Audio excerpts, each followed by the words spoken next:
Le génie cruel. Avant que le jour ne se lève, Dinarzade alla réveiller sa sœur, la sultane Scheherazade, et lui demanda en ces mots.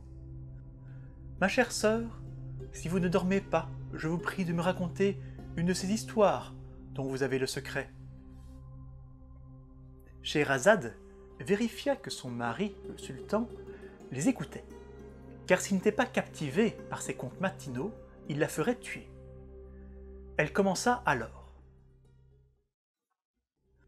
Il était une fois un prince déchu, perdu dans un pays hostile, qui était obligé de se faire passer pour un humble bûcheron pour éviter d'être démasqué.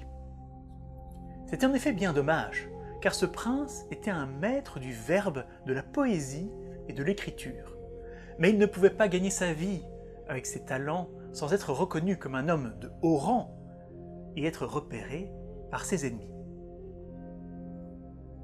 Un jour qu'il ramassait du bois à brûler, il trouva sous les herbes et les branches mortes un anneau en argent accroché à une trappe en argent finement ornée. Curieux, il souleva la trappe et vit qu'en dessous il y avait un escalier qui s'enfonçait profondément sous terre. Pénétrant par ce passage, le prince se trouva dans un palais somptueux, digne d'un sultan. La seule chose qui rappelait que l'on se trouvait en sous-sol était les décors ensoleillés qui étaient seulement peints sur les fenêtres murées. Une noble dame arriva alors de la pièce voisine et se présenta. Heureuse d'avoir un visiteur à qui expliquer son malheur, elle raconta ceci. « Voici 25 ans que je vis sous terre et le ciel me manque tant. J'ai été enlevée par un mauvais génie qui était fasciné par ma beauté. Heureusement, il vient me voir seulement une fois tous les 10 jours, pour éviter que sa femme ne se rende compte de mon existence. Ah, mais je me sens tellement seule. Je vous prie de me tenir compagnie jusqu'à la veille de la venue du génie dans 4 jours. » Se sentant désolé du sort de la malheureuse, le prince accepta. Il vécut ainsi quelques jours dans le palais, et ceux-ci suffirent pour qu'une affection certaine se développe entre les deux nobles. La veille de la venue du génie, le prince ne voulait pas déjà partir. Il avait vécu des journées mémorables dans ce palais souterrain accompagné de cette femme exceptionnelle. Le soir venu, ils avaient tous deux du mal à se séparer et buvaient ensemble de l'excellent vin venant de la réserve. Ils avaient d'ailleurs peut-être trop bu et ils étaient ivres. L'homme maudissait ouvertement le génie et sa cruauté. Il jura de le tuer d'une façon ou d'une autre avant de s'endormir. Le prince fut réveillé en sursaut par la dame qui le secouait. « Vite, le génie va bientôt arriver, tu dois partir !»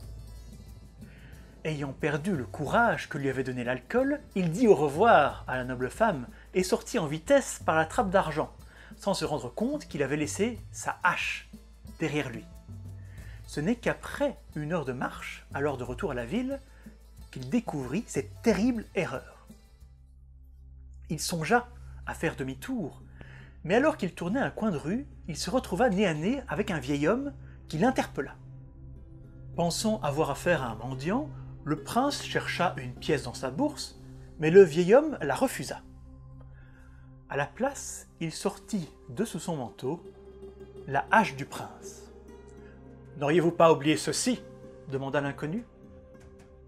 Ce vieil homme était bien entendu le mauvais génie déguisé. Il posa une main sur l'épaule de son interlocuteur et l'emporta soudainement dans les cieux. Ils volaient plus vite que n'importe quel oiseau et ils étaient si hauts qu'ils dépassaient les nuages. Le génie avait repris son apparence de mauvais esprit et l'homme n'eut pas le temps d'être effrayé par l'altitude, car le génie plongea d'un coup vers le sol en l'emportant. Au lieu de s'écraser, ils traversèrent tous deux la terre ferme et se retrouvèrent dans le palais souterrain. Le prince s'écroula alors sur le sol en tremblant. Quand il eut retrouvé la force de lever la tête, il vit la noble femme, victime du génie, battue à la limite de la mort. Le génie approcha la femme et lui dit « Est-ce là votre amant ?» Les yeux remplis de larmes, elle répondit « Je ne connais pas cet homme, et je n'ai aucune faute à me reprocher. »« Si vous ne le connaissez pas, prouvez-le-moi, » répondit l'être maléfique. « Prenez ce sabre et tranchez-lui la tête. »« Vous êtes fou. Pourquoi tuerais-je un inconnu, un innocent ?» Ne semblant pas comprendre cette logique, le génie se tourna vers le prince et lui dit « Est-ce là votre amante ?» Accordant son histoire sur celle de la femme, l'homme assura qu'il ne l'avait jamais rencontrée et se prépara à refuser à son tour de la tuer. Mais le génie avait une autre idée. « Si vous ne la connaissez pas, vous n'aurez aucune raison de m'empêcher de lui trancher la tête. » À ces mots, il s'avança vers la pauvre femme, le sabre à la main. Le prince sauta et s'interposa entre les deux au moment où le génie portait son coup. Hélas, l'arme magique connaissait sa cible. Elle traversa le corps de l'homme sans lui laisser la moindre trace, mais ne manqua pas le cou de sa victime dont la tête roula par terre. Avant que le prince n'eût le temps de verser une larme, le génie posa à nouveau sa main sur son épaule et s'envola à travers la terre et à travers les airs. Le mauvais esprit dit « J'ai d'autres plans pour toi. Tu mérites pire que la mort. Je vais te donner une apparence vile et te laisser regretter des années durant ta vie humaine. » Il lâcha alors le prince, qui tomba dans la mer, manquant de peu de se noyer. Heureusement, un bateau passait justement par là, mais quand le prince tendit le bras pour attraper un cordage qui pendait de l'embarcation, il vit que ce n'était pas une main d'homme, mais une main de singe qui se trouvait devant lui. Quand les matelots virent cet animal monter sur leur embarcation, la plupart prirent peur et craignirent un mauvais présage. Cependant, quand le chef des marchands à qui appartenait le bateau vit le singe se prosterner bien bas, comme un homme qui demande la clémence, il dit au marin « Que personne ne touche à cet animal. Tout m'indique qu'il est sans danger et très intelligent. Je compte bien le garder avec moi. » C'est ainsi que pendant 5 années, le prince vécut sous cette forme. Il était heureusement bien traité par le marchand, mais il pleurait malgré tout chaque jour sa vie d'autrefois. Un beau matin, le marchand apportait des biens exotiques au palais du sultan lui-même. En discutant avec le grand vizir de choses et d'autres, il apprit que le seigneur de ce lieu était à la recherche d'un nouveau scribe. Si lui ou l'un de ses hommes pouvait montrer qu'ils avaient une écriture exceptionnelle, il obtiendrait une place confortable à la cour. Tous s'y essayèrent, mais aucun n'avait les qualités nécessaires. C'est alors que le singe, à la surprise de tous, s'empara du pinceau et prit une pose experte devant la feuille de papier. Le vizir, pensant qu'il allait abîmer les instruments, s'apprêta à le punir, mais le marchand lui fit signe d'attendre, se portant garant de son animal. Le singe écrivit alors un poème arabe avec la plus belle écriture qu'il soit. Ce prodige fit le tour du palais en un rien de temps et le maître des lieux insista pour rencontrer ce singe savant. Le prince, transformé en animal, fut donc emmené devant le sultan, sa fille et le chef des eunuques, qui était leur garde du corps. Non seulement l'homme maudit leur montra son talent de scribe, mais il écrivit aussi toute son histoire devant l'assistance médusée. Le sultan prit à cœur d'aider ce malheureux victime d'un mauvais sort et se demanda ce qu'il pouvait faire pour lui. La fille du seigneur prit alors la parole. « Mon père, l'histoire de ce prince m'a ému aux larmes. Je pense maintenant à lui comme à un frère, et je pleure la pauvre femme qui a succombé sous les coups de ce cruel génie. Vous savez que j'ai été instruite dans les arts magiques et que je pourrais déplacer votre palais entier au milieu de l'océan si je le souhaitais. Ce pouvoir m'a été donné par Dieu pour une raison précise. Je vous prie de me laisser confronter seul ce mauvais esprit pour que ses victimes soient vengées une fois pour toutes. » Le cœur lourd, le sultan accepta la demande de sa fille, même s'il savait le danger auquel elle s'exposait. Dès le soir tombé, le sultan, sa fille, le vizir, le chef des eunuques et le singe se rendirent dans la cour du palais pour réaliser un rituel pour conjurer le génie. La magicienne décrivit un grand cercle dans le sable et traça par terre des caractères étranges en arabe ancien, ceux que l'on appelle les caractères de Cléopâtre. Elle se plaça ensuite au centre du cercle et appela le génie par son nom secret, que le prince avait appris des années plus tôt de la bouche de la femme qu'il aimait. Le ciel se couvrit alors de nuages noirs qui tournoyaient autour d'un point précis. Au centre du typhon se trouvait le cruel génie, enragé d'être ainsi dérangé. Tous étaient paralysés de peur, sauf la fille du sultan qui lança un regard de défi. Quand il eut posé le pied sur le sol, le génie prit l'apparence d'un lion et avança sans hésiter sur son ennemi. La magicienne fit un pas en arrière, s'arracha 2 cheveux et les transforma en glaive.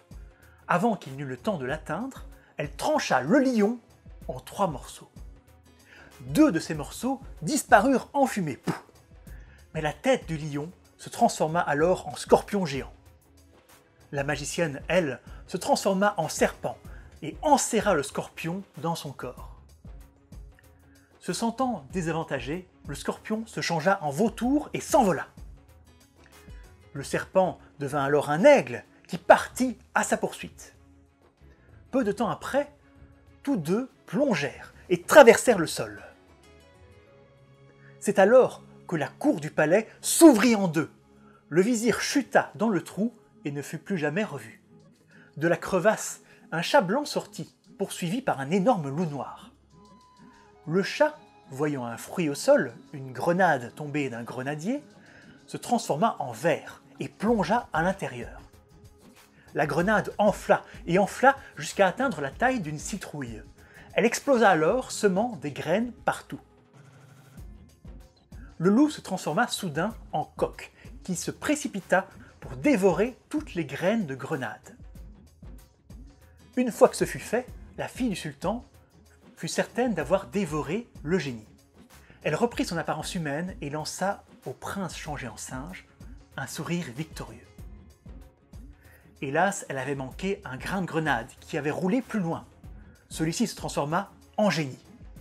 Le mauvais esprit prit une grande inspiration et cracha un tourbillon de flammes en direction des spectateurs. Le chef des eunuques fut consumé sur place, mais avant que le feu n'atteigne le sultan et le singe, la magicienne apparut devant eux et cracha elle-même un feu bleu qui enveloppa les flammes du génie, puis le génie lui-même. Le mauvais esprit fut consumé sur place et périt ainsi. Visiblement ébranlée par ce combat, la fille du sultan demanda un verre d'eau. Elle psalmodia quelques mots magiques dans le récipient, puis jeta l'eau au visage du singe en disant « Si tu es singe par enchantement, change de figure et prends celle de l'homme que tu étais auparavant. » Le prince, dépassé par tous ces événements, retrouva alors son apparence. Fou de joie, il voulut remercier la magicienne, mais celle-ci était étendue dans les bras du sultan. Elle dit « Désolé, ô Seigneur mon père, je pensais avoir eu raison du génie en mangeant les graines de grenade, mais j'en ai manqué une. À cause de cette erreur, j'ai été obligé d'utiliser le feu magique auquel nul mortel ne peut survivre. Je suis heureuse d'avoir pu effacer un mal de ce monde, mais je dois maintenant vous dire adieu. » Sur ces mots, son corps se transforma en cendre. Le sultan et le prince pleurèrent celle qu'ils avaient sauvée. Le prince fut même tellement honteux d'avoir provoqué sa mort qu'il se rasa le crâne et les sourcils pour devenir Calender, un de ces derviches qui fait vœu de pauvreté. C'est sous cette apparence qu'il parcourut ensuite le pays pour se rendre jusqu'à Bagdad. C'est alors que Scheherazade vit que le soleil se levait et dit à sa sœur « Hélas, le jour est levé, et il ne m'est plus permis de continuer. Je vous raconterai la suite demain, si monseigneur le sultan accepte de me laisser la vie un jour de plus.